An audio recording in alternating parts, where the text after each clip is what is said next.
Boston withstands it, and then Boston throws their, right hook, haymaker punch that just knocks the other team out, and it's exactly what went down tonight. And the catalyst for that, and I can't wait any longer to talk about this guy because I am just so impressed with what I saw. Guys, Jayson Tatum, and let's throw up the celebration real quick before we get into the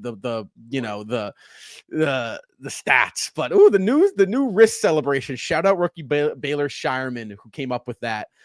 Tatum talking about that in the post-game presser for Game 4. You guys, real quick, you guys a fan of this new celebration? I dig it. I'm not gonna lie. I like it. I would go as far as to say I love it. I mean, it's good. I like it. Real good. It's different, it stands out. Especially in this series, like we all know where it comes from. Like, oh, you're gonna hit my wrist, so my wrist is injured. It's like, yeah, see this wrist? I'm still scoring on y'all. I'm still dominating y'all with this wrist. Yeah, I like it. Like keep holding that wrist. The way you described it, Seamus, it's a fire celebration, guys. Before we talk about Game 5, Tatum, let's talk about Tatum in the 4 games he played against the Orlando Magic. 31.3 points per game, 11.3 rebounds per game, 5.3 assists per game, 1.5 steals, shooting 45 from the floor, 36 from deep, in a career best, series best, 90% from the free throw line, guys. Jayson Tatum was absolutely dominant against the Orlando Magic in those 4 games he played. Now let's look into the SeatGeek player spotlight. Spoiler alert, it's Jayson Tatum. Guys, Franco mentioned it earlier, but I'm going to mention it one more time here. There is no better time to catch the Boston Celtics live right now than then it is right now, right? It's like Seamus said, keep that TD Garden energy going up. And Franco was saying, guys, use SeatGeek, the best ticketing app out there on the market, to catch the Boston Celtics live anywhere where they may be playing. Guys, at checkout, Franco said it, use code Celtics Weekly for $20 off your first purchase. A huge shout out to SeatGeek for sponsoring the post-game show. Guys, let's talk about Jayson Tatum tonight. I mean, the guy was absolutely phenomenal. A little stat here. The only Celtics to average 35 plus points in 3 straight playoff games.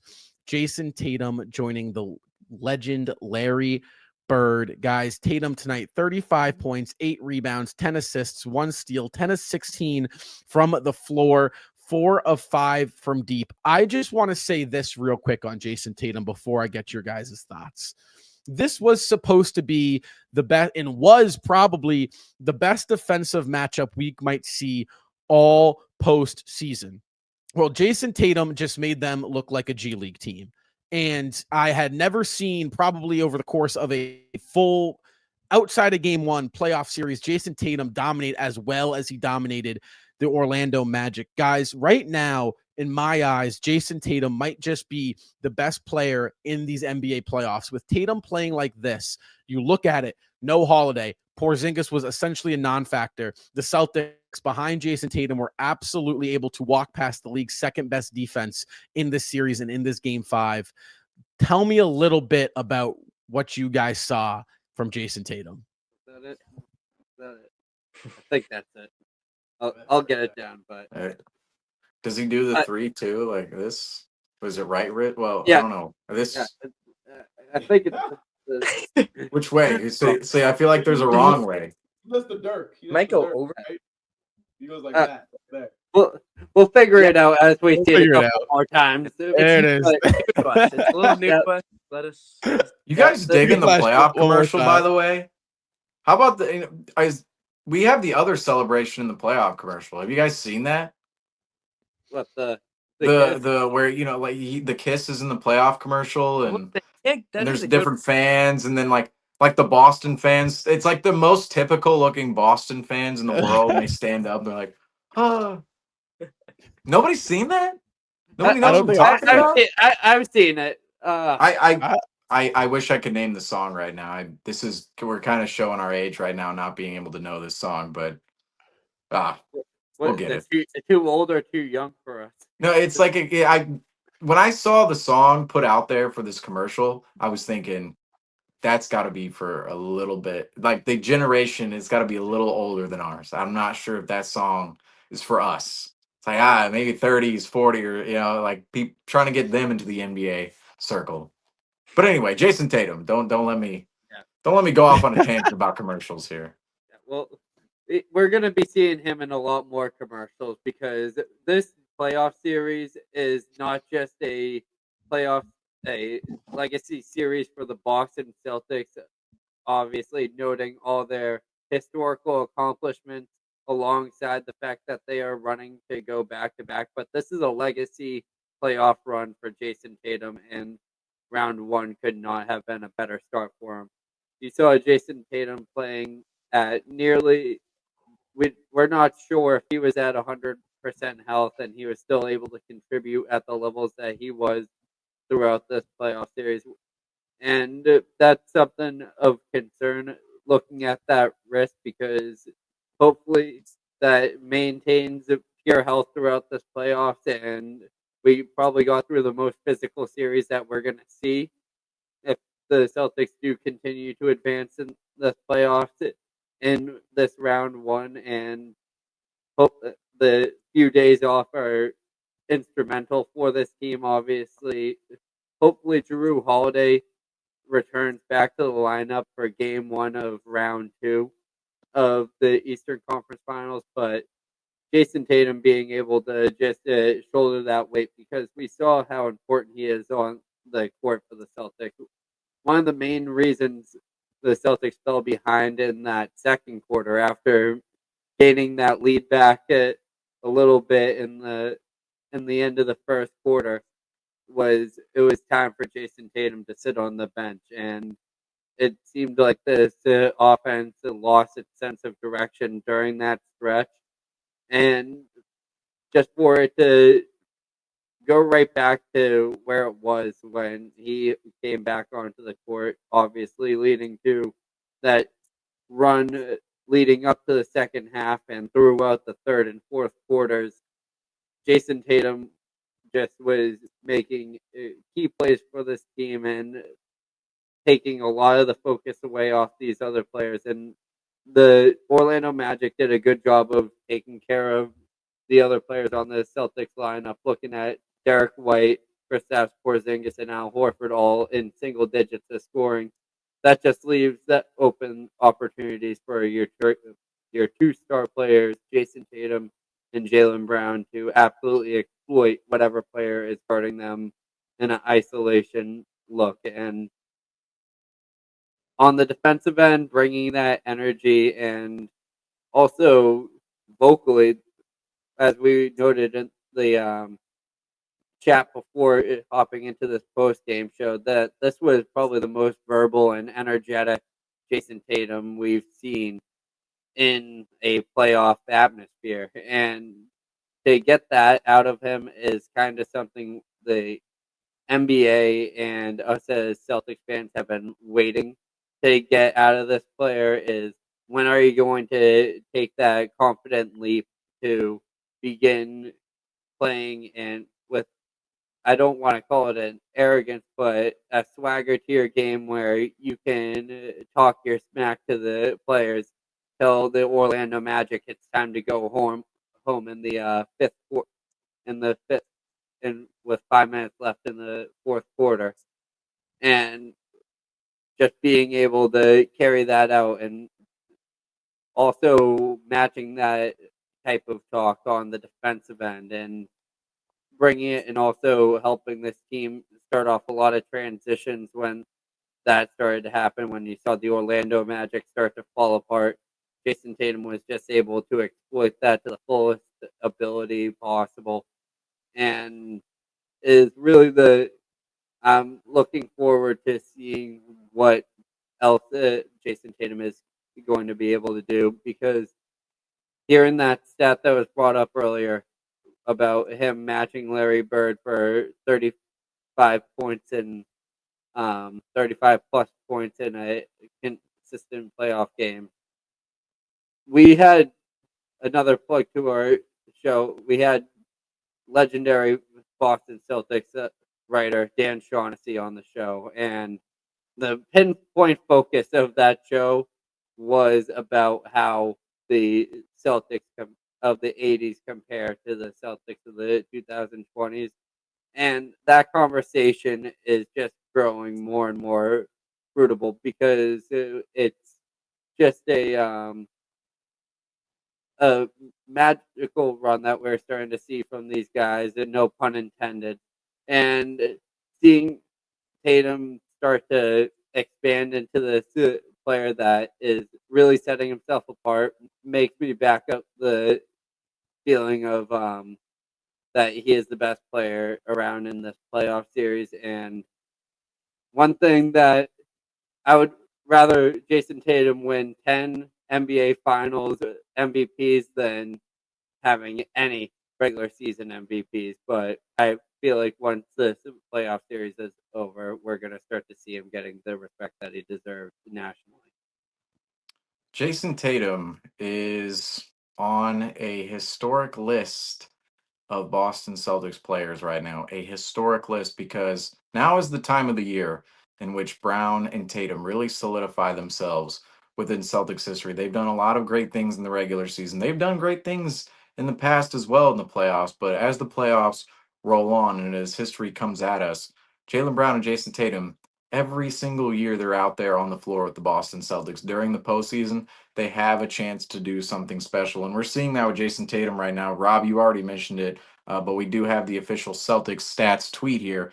Jayson Tatum is the second Celtic to score 35 points in 3 straight games in playoff history. The other was Larry Bird. So obviously, Rob, you mentioned that earlier. Jayson Tatum just continues to add to his legacy with the Boston Celtics, putting himself in the same conversation as a Larry Bird. Only the second Celtic. A little bit of a tongue twister there, especially when you have one tooth, folks, one front tooth. Second Celtic to score 35 plus points in 3 straight playoff games in all of Celtic history, all of NBA history. And then this stat came after game 4.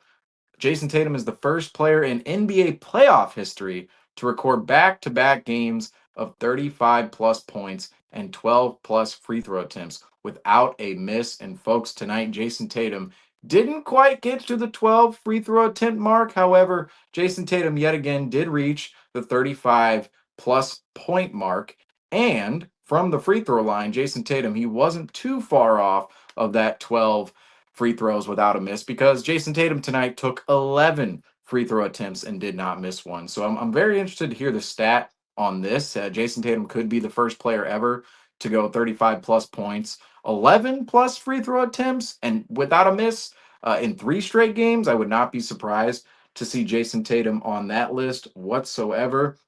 And you just see Jayson Tatum is making history in this playoff run for the Boston Celtics, and he's putting himself on a long list of names in which the Celtics, you see here, this is going to be a Tatum and Brown stat here, and this is not really, I mean, yeah, they're stats. You can call these stats, but you just look, this is one that kind of needs to be, kind of need to marinate here for a second, because looking at this list, first of all, Peyton Pritchard at the bottom with 10 playoff series won in Celtics history. So Derek White and Peyton Pritchard at the bottom. Look, Derek White and Peyton Pritchard, if the Celtics win this next playoff series against either the Knicks or the Pistons, Derek White and Peyton Pritchard, they'll have as many playoff series wins as Kevin Garnett, Ray Allen, and Rajon Rondo. That is just insane. Thinking about the greatness of the early 2010 Celtics.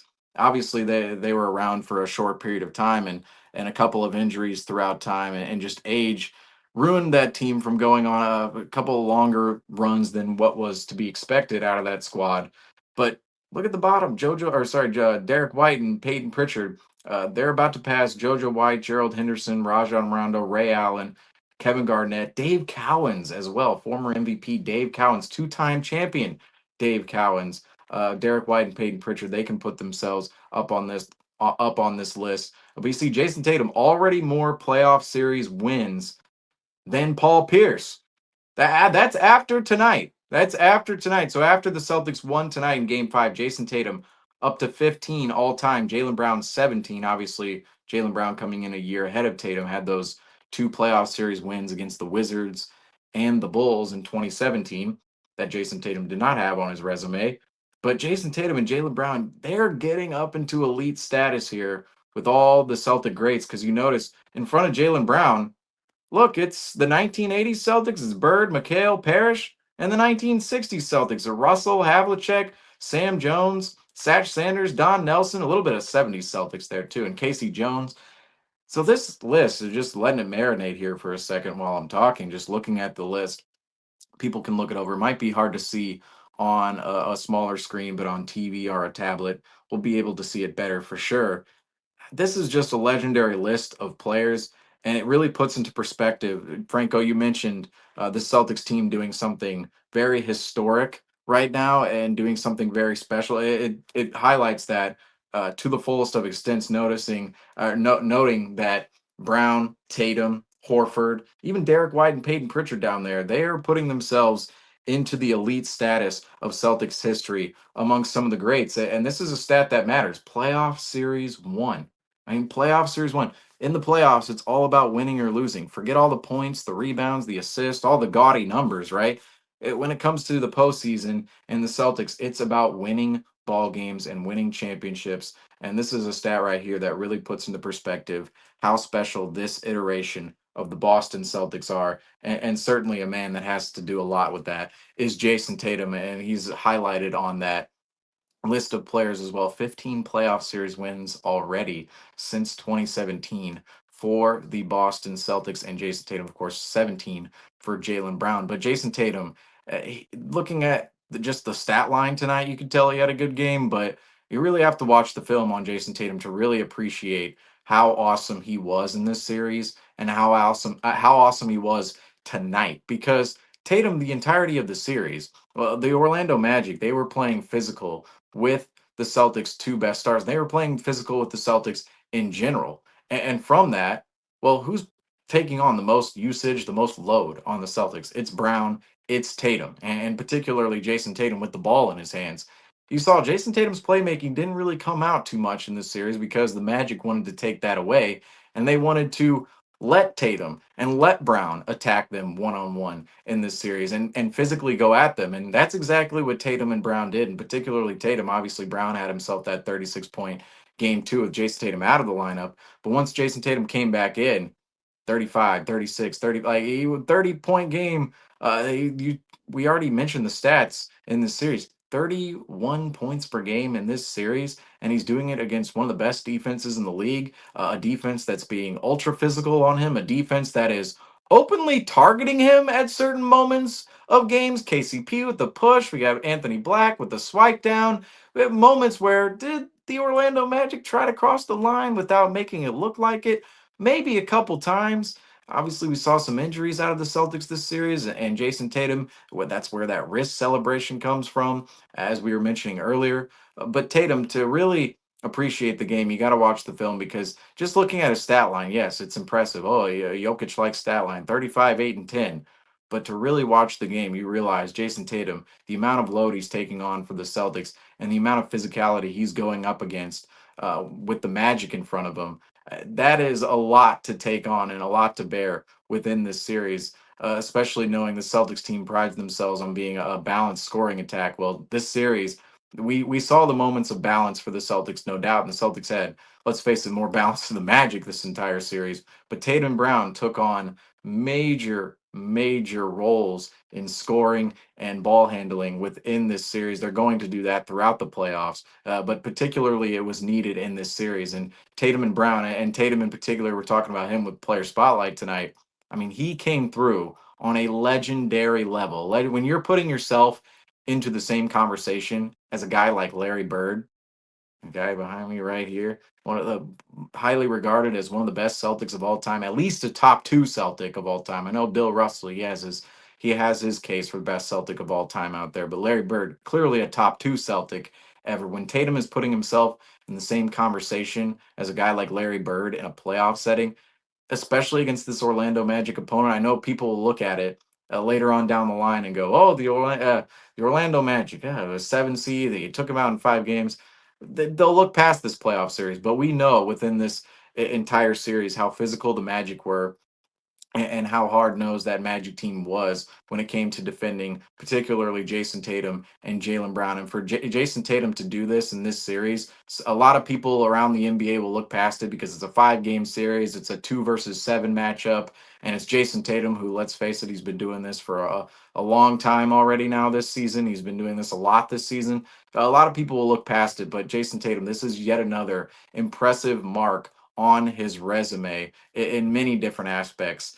Just because obviously just the playoff setting alone, but you see the rebounding in this series, super elite from Jayson Tatum. The getting to the free throw line, hitting all of his free throws. He was 14 of 14 last game, 11 of 11 in this game, and I believe in what game? Let's see, game 3. He was also 12 of 12, 13 of 30, somewhere around there. The getting to the line, the making of the free throws, the rebounding in this series, and then finally we saw, the playmaking came along in the second half tonight. It wasn't there throughout most of the series, but the playmaking came along in the second half tonight. The ultra efficiency from Jayson Tatum, it was just your perfect superstar performance, and it was your perfect moment of your superstar putting their head down and just going to work and grinding out a series in which the Celtics absolutely needed Jayson Tatum and Jaylen Brown to grind out, because let's face it, at certain moments in the series, it felt like, oh, the Magic, could they break through here? Oh, could they force a game 6? Could they force the Celtics to go ahead and fly down to Orlando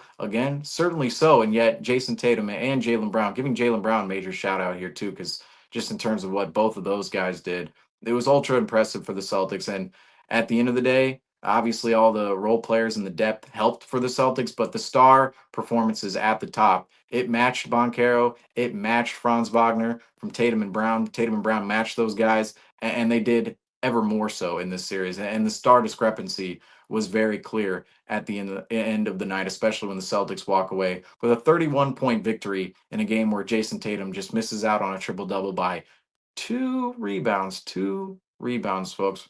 Not I'll say triple doubles, a little overrated out there. Yeah, it doesn't really matter as long as you win the game, as long as your star player, gets his numbers and gets his check at the end of the day as well. That's what's important. But Jayson Tatum, he achieved all of that and more tonight for the Celtics, and I'm expecting Jayson Tatum to play like this moving forward. We see the wrist. That was a little bit of a worry, a worry earlier on in the series, thinking, oh, he misses game 2. What's he going to look like coming back in game 3? Well, game 3 comes back 35 points, and ever since then, never went under the 30-point mark after a rough game to start the series. Misses the second game of the series, and then the rest of the series takes off into turbo mode, and that's the Tatum in which we're used to seeing, and the Tatum in which I think we'll see for the rest of the NBA playoffs, as long as Jayson Tatum is, of course, healthy.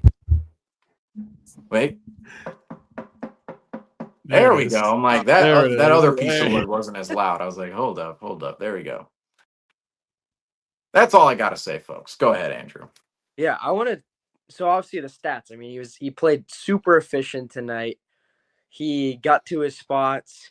He was able to break down defenders with ease. I mean, it honestly looked like they were like cones out there, and he was just getting to where he wanted to go. But I think the word that I want to use is leadership.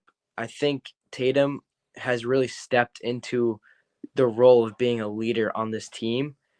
When he got injured, he came back. He didn't let the injury get to him and he came back and he dropped this amount of points. He showed what he's capable of, but he also, the Magic were roughing him up a lot during the series. They were trying to get under his skin, and his ability to stay composed through it all gave the Celtics that little edge that they needed, and it just allowed the entire team as a whole to really stay even keeled and not let the Magic kind of rough them up and change their style of play and let them and force them into retaliation. So I think Tatum, just as a player as a whole, as a leader, has shown so much growth, and his maturation process has been something really, really cool to witness. Because I think even in these games, he's focused less on the refs. He's more focused on just winning and focused on the task at hand. And I think that it has really, really given the Celtics just an extra boost and allows the Celtics to handle these games and not let teams kind of shift them away from what they want to do in a series. If Jayson Tatum is playing like this, forget about it. I mean, seriously, you got no chance against the Celtics if Tatum is going to continue to do what he's done against Orlando and carry this over. With Drew not playing and Kristaps really being non-existent and Jaylen Brown being, for the most part, almost at full strength, it looks like he's kind of almost there. Forget about it. You don't have a chance. Tatum was dominant in every facet of the game. He was the best offensive player. He was probably the best rebounder. He was the best passer. He was truly the best at every single category this series. If he continues to do this, then I don't see a world in which Jayson Tatum allows the Boston Celtics to lose a series or even go down in a series. Again, knock on wood. We'll have to wait and see. But Tatum's game is so elevated right now and is so sound. And Andrew, I love the point you make on, you can tell with Tatum that he's matured so much. He fully understands at the task at hand and what needs to be done. And you saw that this series. I think it's going to creep up even more. We talk about experience moving forward. You're going to see a Knicks team with less experience. You're going to see either an Indiana team or Cleveland in the next, or sorry, you might see Detroit. Shouldn't count out Detroit yet. Game 6 back at home. Right. Don't let Justin. Shout out Coach AJ. If we had him on a podcast, maybe we'll have him on again. Well, if Detroit gets through, Justin, if you're hearing this, you are coming on, whether you like it or not, for the Celtics. we're capturing them and we're bringing them on the show. But whoever you see, you're gonna have more experience. And to me, what popped up the most at times this series, outside of Orlando's just amazing defensive scheme, was experience. It popped up again. You saw it tonight. The second Orlando adversity struck and Paolo went down, they were not built and did not know what to do once their best player went down. We've seen it. Game 7 against Miami back in 2023. That exact same thing happened to us in a sense where our best player goes down and the other guys, and Brown talked about it on the Celtic City finale documentary where, you know, in a time in which he needed to be the guy, he fell short of that and he learned from that. So from an Orlando perspective, you're going to learn from that. But from a Celtics perspective, unfortunately, we've already dealt with that. And now we get the benefits of taking advantage against those teams who haven't been there. And I look at the rest of the East and I see Tatum is the best. Jayson Tatum is the best player in the Eastern Conference right now. We can establish that with Giannis failing to get past the second rounds, with Joel Embiid fizzling up. Yes. Goodbye. Like Jayson Tatum is the top dog in the Eastern Conference right now. I've been on the record about this coming into the playoffs. The only player in a series that we play against where I'm not confident that Jayson Tatum is the best player on the floor is Nikola Jokic. Outside of that, Jayson Tatum is 9 times out of 10 probably the best player on the floor on any given night, on both ends of the floor against every other team in the NBA. I don't care if it's Anthony Edwards. I don't care if it's Shai Gilgeous-Alexander. I don't care if it's Donovan Mitchell. I do not care. Jayson Tatum is probably the best, one of the best players on the planet next to Nikola Jokic, and he is the best player in the Eastern Conference right now. And he plays for the best with the best supporting cast in the NBA. And you look at that, you put those two things together. Tonight was, in my opinion, a huge spark. And I say spark because it felt like this is so dry, right? It was like you're going to be going into this next series off of just a poor offensive performance, a slugfest. You can never catch a rhythm. And then right in that second half, Tatum and the Celtics, they catch fire. And that's beautiful because the next game they play, the last half of basketball, was their best half of basketball in the series. And I love that moving forward, guys, as we look past Orlando and look at a potential series against either Detroit or New York, even though it probably, best guess, I would be shocked if Detroit won Game 6, but my gut's telling me the Knicks are going to go back on the road and capture Game 6 to eventually go on to play.